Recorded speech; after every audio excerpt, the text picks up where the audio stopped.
We are here with episode 9 of Madoka Magica to talk in depth about Sayaka's transformation into a witch and how badly that goes for some of the other magical girls. Huzzah! Hi, by the way, I'm Megan the Fangirl. And I'm the Bagel Ghost. We start off this episode recapping Sayaka changing into a witch, but we get more view of it this time because the witch exists. Like, the witch takes form, it hatches out of Sayaka's soul gem, and then Sayaka's body seems to fall into it while the witch is screaming the entire time. Like, actively screaming in Sayaka's voice. It's not like the other witches where it's vague sounds. This is a shriek. And it makes me wonder if these witches have been witches for so long that they've lost their humanity and no longer scream. Did all of them scream at first? I could see the idea that Sayaka just turned into a witch, and it was because she had all of this built-up tension and rage, and that's that tension being released. Do you think she's a mermaid because the boy that she liked didn't like her and she had to become sea foam? Oh, that is really interesting. Okay, let me give some context for people who do not know. The original Little Mermaid, the non-Disneyfied Little Mermaid, is really dark and messed up because you have the mermaid in love with the guy. She gets her legs. His love is not true, and not because of a sea witch interfering. He's just a guy, as Hades would say.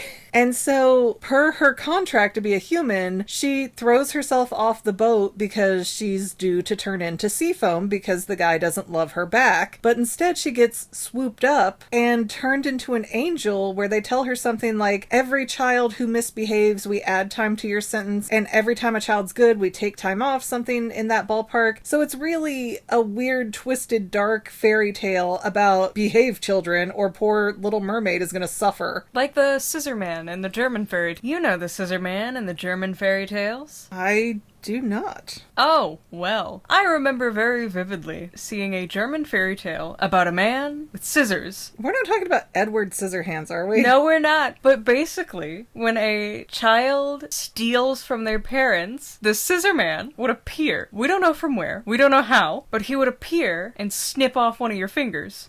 Jeez! And the story ends with a boy having just stubs. Because you want to learn. How is that not a horror movie thing? How have we not? Okay, yeah, that's dark. Speaking of dark. Sayaka Miki. Screaming her lungs out. So Homura shows up, and she ends up grabbing Kyoko, who's holding Sayaka's limp body, and Homura says something like, if you let go of me while we're paused in time, you'll be frozen in time forever, which, whoa? Does that mean once Homura grabs you and moves you before her time stops, you just explode? Or does that mean that she has no time limit for her timer? I don't know, because we've seen this time skipping of Homura's work in different ways throughout the series, so I don't have a good handle on it. But yeah, basically Homura's trying to convince Kyoko, hey, just leave Sayaka's body here, it's useless now, it's a limp shell. And Kyoko's like, nuh-uh. This is my girlfriend, or she will be. Her body will be. So Homura explains that when a gem turns black, a soul gem, obviously, the magical girl that it belongs to gets reborn as a witch. And each person that magical girl saved is now another person who has to get cursed by that magical girl because we're all about the Full Metal Alchemist equilibrium balance thing here. Well, unless she gets exploded really fast, then she doesn't get to curse anyone. But that's the thing, Homura does do a giant explosion, hits Sayaka, and that's how they kind of get away, even though she also stops time, so it seems kind of, why bother to fight with Sayaka if you can just stop time and get out of there? Well, the witch doesn't need to see her tactics. But they get out, Kyoko, Homura, and Sayaka's body, and somehow they are just happening to cross Madoka, who's like, oh, is Sayaka okay? No, she's dead, girl. And Madoka's all like, ah, and Homura's like, see, I hope you get it through your thick head now. This is not the life you want. And Kyoko's all, what's the matter with you, Homura? That's her best friend, that she's seen her dead body. What's wrong with you? Daddy, I love him! But who is the him in this case? Because I feel like Madoka's saying that to Kyubey, who she will not let go of for some reason. Well, yeah, actually. I mean, imagine Coraline, But at the end, when the hand comes after her, she's just like, okay, sit with my plushies, let's chat for a while. Because Madoka never reacts to Kyubey with the appropriate amount of fear that should be happening. I think her mom conditioned her a little bit to be okay with that. Just deal with whatever. Yeah, it's fine, it's fine. You remember how she got dragged in drunk in that one episode? Yeah, I don't love the mom's parenting style, but you know what? Whatever. It's her kids, her choice. She can ruin them how she wants. But before we cut to the scene of Madoka crying in bed, we get this close-up of Homura, and it looks like there's some kind of tattooing, like right under the neckline of her clothing. Yeah, I've seen this show maybe 8 million times, I'd say. I've never seen that tattooing on her neck before. Yeah, and you never get a good look at it. I don't think they ever do any kind of close-up or reveal of it, because Homura is always very clothed up from head to toe. But yeah, you can just see this hint, like there's something around her neck, and I'm so curious if there's more to that story. From the little I could see, it did kind of look like the witch's writing that you see when a labyrinth opens, but I could be incorrect. Homura did also say in her little time travel episode and in the first episode that she came from an all-Catholic girls' school, so it might be some Christian nonsense. Usually, and not exclusively across the board, but there are different sects of Christianity who are against tattooing, and I don't know. There's some that are very into it, but it seems out of character to find a Christian person that would be covered in tattoos like that. So yeah, I don't know what the tattoo thing is, but we cut to the next scene. Madoka's crying in bed about Sayaka. Kyubey just wanders in through her window, sits with her plushies, and they have this conversation about what Kyubey is and what he's doing. And he's apparently part of this race of beings that don't have emotions, and they've figured out that the entropy of the world doesn't match. And I might not be using that word correctly because we don't use it much in day-to-day talk, but Kyubey explains entropy as something like making a fire where energy changes, and what it takes to make the fire is a lot less than what you get from the fire. And the incubator race noticed that the whole universe was in a decline of energy, so they made some kind of device that can harness emotions, but because their people didn't have emotions, they had to find very emotional people. So they found humans, and they're like, that's great, there's billions of them, and the young girls have the most premium level of emotions. And I think that is such bullcrap, because have you seen history books? Have you read one? Watch a boy lose the homecoming game and just see that there's no emotions there. No, there's usually pretty big emotions. They're just... I was being sarcastic. Oh. Well, I'm autistic, I can't tell. What I also find really interesting about this scene is that Kyubey stops saying, like, I or myself. He stops referring to himself as a singular thing. He now says ourselves, we, us. Like, he no longer has the right to say that he's acting alone. Well, yeah, he just told Madoka, who he's been trying to manipulate for weeks now, that he's there for human souls. It's a lot more intimidating, I think, to say I'm part of a collective than I'm an individual reaper. And it's just so condescending, though, how Kyubey breaks down into this conversation and he starts going, we never tricked you humans. Why are you blaming us because you didn't understand the arrangement? Well, because you had information you did not pass forward. That would be a part of it, Kyubey. Yeah, there's a lot of very specific questions you'd have to ask to get any of these answers. Yeah, and he winds himself up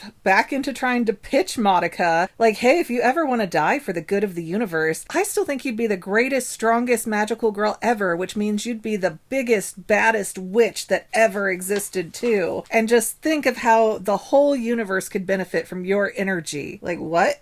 And the whole tone of Kyubey is, why are you humans so selfish? There's so many of you, who cares? He does end this conversation with like, well, I was just trying to explain. We don't harbor humans any ill will, he says as he kills them. He doesn't kill them. He lets them explode themselves through means he doesn't fully understand when he dangles favors in front of them. If anyone dangling cute cats in front of your face says, hey, I'll give you something if you do me something forever, ever. Yeah, there's something I would love people to understand. If you are under 25, your brain is not fully developed. Yes, you can still make decisions at 18 for yourself or whatever, but your brain is not fully developed. You cannot see around corners until you're 25. That's why they have you sign student loan forms when you're 18, because legally you're obligated, even though mentally you might not be able to think it through, that basket weaving is not going to earn you enough money to pay that loan off, ever. Anyways, we go to the creepiest scene of this episode, and this is an episode where we find out the girls turn into witches, so that's saying a lot, where Kyoko has taken Sayaka's dead body into her hotel room, and Kyoko seems to genuinely be trying to bring Sayaka back with her own soul gem. It's just not working. Kyubey then hops in through, I don't know, the air vents like a cockroach. Yeah, I don't know how he gets everywhere. Hotel windows don't open because people jump. Yeah, Kyubey comes in and he's like, you're spending a lot of energy keeping her body fresh in this isolated hotel room. Yeah, but Kyubey's also kind of taunting Kyoko by going, well, I don't know what magical girls can do, so maybe you can figure out a way to bring her back. So he talks out of both sides of his mouth, even though his lips never move. Actually, in the manga, his lips move quite a lot. Oh, creepy. Especially since the manga is stagnated images. Obviously, the lips aren't like... Flippity flappity. Yeah, they're not. We put a little holograph there. But yeah, he makes a lot of facial expressions in the manga. Oh, that's weird that he's so dead and lifeless in his face in the show then. Yeah, it is. You know, so, okay, something else I'm curious about. In the manga, is it mixed media when they show the witches in the labyrinth? No. Okay. Homura also has a diamond shield in the manga, which I thought was weird. Interesting. Then we see Madoka and Hotome walking to school, and they mention that Sayaka's not here again today, and Madoka's about to say something when Kyoko's psychic link breaks in and goes, how are you going to school? Like, shut your mouth and come meet me. And I don't know how she got rid of Hitome at that point, because she's already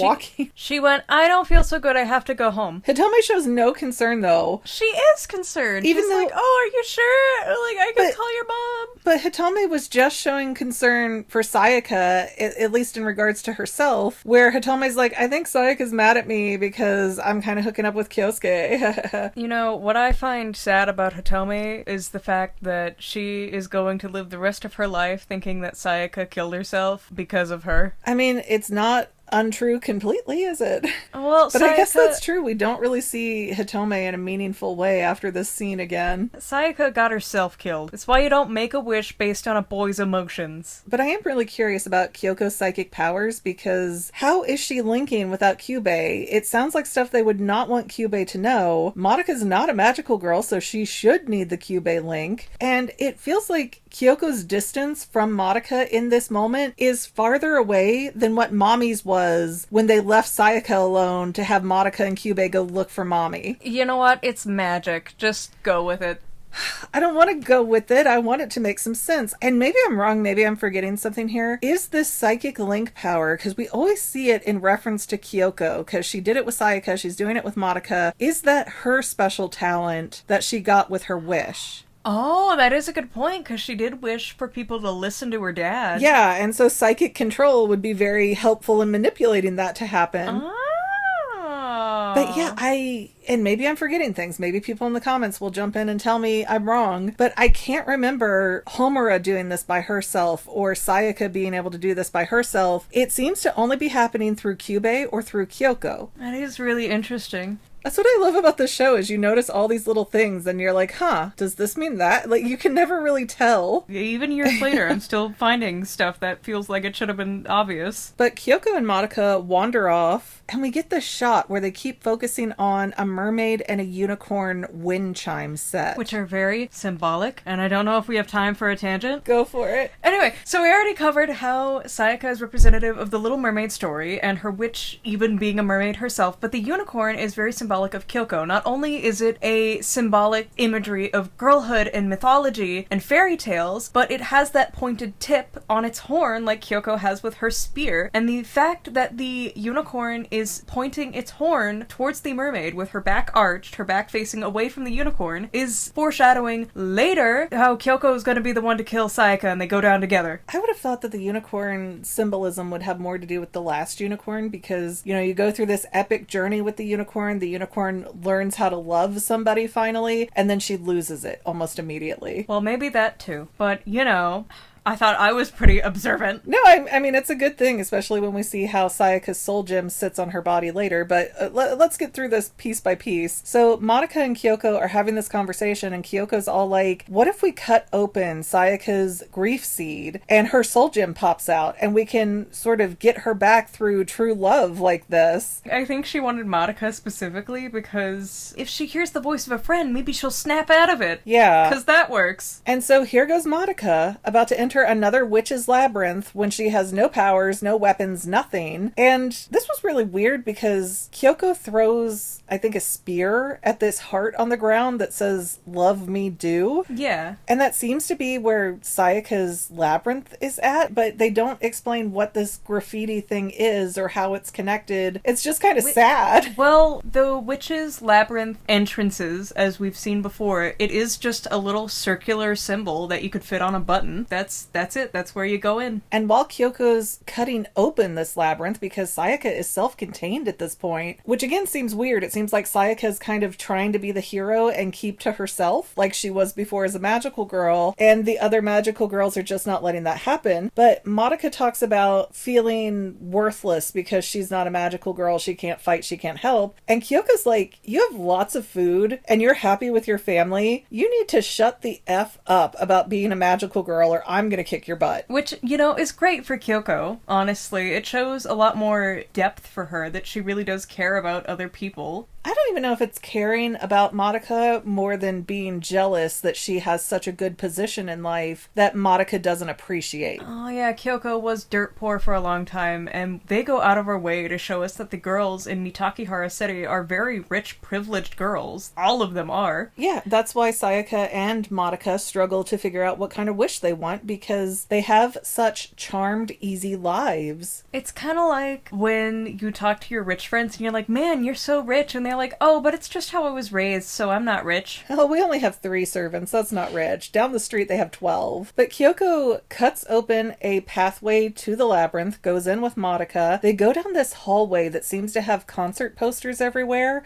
and we start hearing orchestra string music, because, you know, Kyosuke. Yeah, one boy rejects her and it's going to be everybody's problem forever. She literally surrounds herself with him and empty chairs because she wants to be the center of attention. I noticed that too, because it seemed like as soon as they entered where Sayaka was and Kyoko's like, you know, she can hear you, she knows we're here, we get a better look at the Sayaka witch, and she's got this big heart around her collar, you know, almost as if to emphasize, my heart got broken, guys. And she has all of this audience seating for her labyrinth space. It's like she finally wants to be important. She finally wants to be the center of attention. It's such a cry of pain, but again, it's something she inflicted on herself. And she screams again. Yeah. That's just her thing now. But it was also strange, or maybe very fitting, that Sayaka's witch form has a mermaid tail. So again, playing into that whole Little Mermaid thing. The only thing I can't really piece together is why did she start fighting with what looked like wagon wheels? That did not look like anything musical. Those were train wheels because she, like, snapped at the train station. Oh, so yeah, that's when she maybe committed some moira. What I think is more interesting about the witch design that she has is that she is wearing armor and conducting with a sword, and the sword makes sense because she had one, but the armor is kind of... Yeah, she's protecting herself now.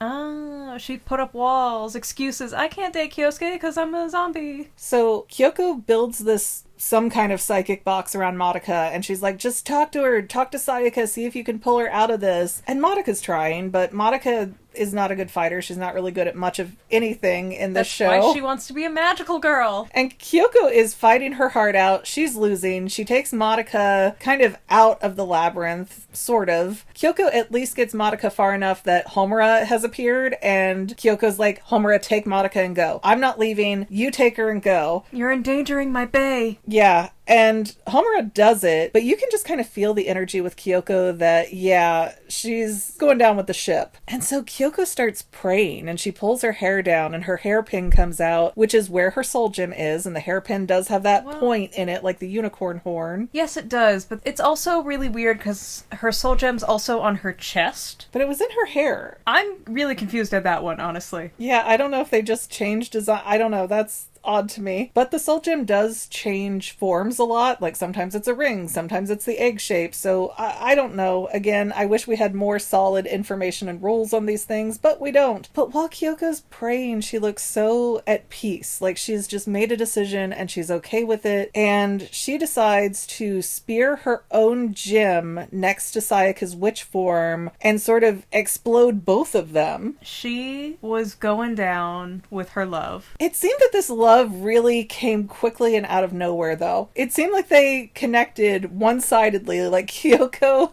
connected with Sayaka, but not vice versa as much. Okay, so to get a little personal for a second, that does happen. Towards the end of my junior year, got really obsessed with one guy. Like, really obsessed really fast, and then he went off to college. Okay, but you didn't carry around his dead body and then try to revive it in a hotel. Well, he didn't die, did he? Oh my gosh, think of maid service. Coming in later. Well, they do find her dead body. But the final scene of this episode is Homura in her weird void pendulum room with the floating screens in the back that's really strange. And the battle axe. Yeah, the pendulum battle axe just going back and forth, almost like it's trying to cut off her own head. And the concern is back on Valpurgisnacht, because now that Kyoko's dead and Sayaka's dead, there's really nobody to help Homura. And Kyubei just wanders in, tee-hee-hee, well, Kyoko's death is actually really well timed, because now the only way to save the city is if Madoka turns into a magical girl. And this really does show that Kyubei is a complete liar in every regard. Oh yes, of course. Like most guys who have a goal and want something from a woman, they just lie to get their way and then go, well, you should have known better. You should have picked better men. See, the two plot-relevant men in this series are terrible. Well, I will give Madoka's dad credit. He seems like a cool guy. Well, I can't say much about the brother. He doesn't really have a personality. Well, those two aren't really all that plot relevant. I meant Kyosuke. The dad does get a good conversation with Madoka in, but yeah, I'll agree with you. He doesn't really move the plot forward in any significant way. However, I did stop and count. One of the floating pictures that seemed to represent Valpurgisnacht showed 6 witches. And I'm wondering, is Homer's attempt at defeating Valpurgisnacht always unsuccessful because she cannot get 6 or more magical girls to fight against it? Oh, we don't even get 6 magical girls until Rebellion. Yeah, I think I counted 5 total if none of them had passed. Because you have Madoka, if she changed, Mami, Sayaka, Homura, and Kyoko. So if Valpurgisnacht is 6 witches combined, then yeah, they need to Power Ranger themselves into a bigger thing to fight it, but they can't. Because magical girls don't get along, just like real middle school girls. They're really different personalities. Like, you can't have the goth and the jock in the same area. They will kill each other. Yeah, so there's so much in this episode, and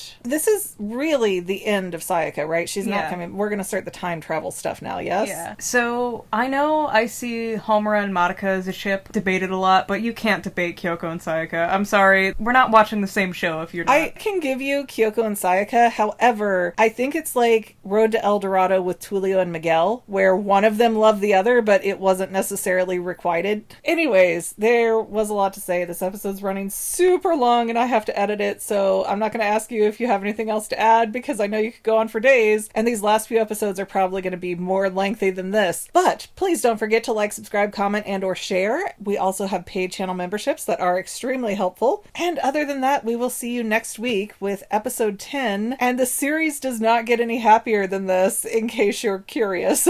You should totally buy channel memberships and our merch. It's cheaper than your soul. Cheaper than selling your soul to Kyubei. It is. It is. And I don't come back collecting your witchdom. So, see you next time, guys. Bye. Bye. And to any of my members here on YouTube, a huge bottom of my heart thank you for all of your help and support. If you would like to become a paid channel member, there is a link in the description below. Thanks again, guys. Love you. Well, family members, we're almost done, but I want to invite you to hang out with me in some other places. I'm on Twitter and Instagram as my own personal self, and I have a Facebook page too, but I mostly just post photos over there. And sometimes people say, hey McGann, I want to mail you something. How do I do that? Easy. Just click the About tab on my channel page, and my most current P.O. Box info will be right there. I also run another channel, The Family. It's really a hodgepodge channel where we might post anything. Oh yeah, and I also sell shirts and stickers and stuff stuff with the Fanily and the Fangirl logos? If that is your cup of tea, I have a link in every description of every video. Finally, if you want to help out the Fangirl channel and make sure I'm putting out video essays for years to come, the best way you can help is by subscribing and watching more of my videos, whether they're new, old, whatever. Maybe even share one or two on social media, help spread the word. People who watch to the end of videos, like you, helps to tell the site, hey, this is a good video, we should recommend it to other people. So if you made it this far, leave me a comment of something like, hey, I made it to the end. Love ya.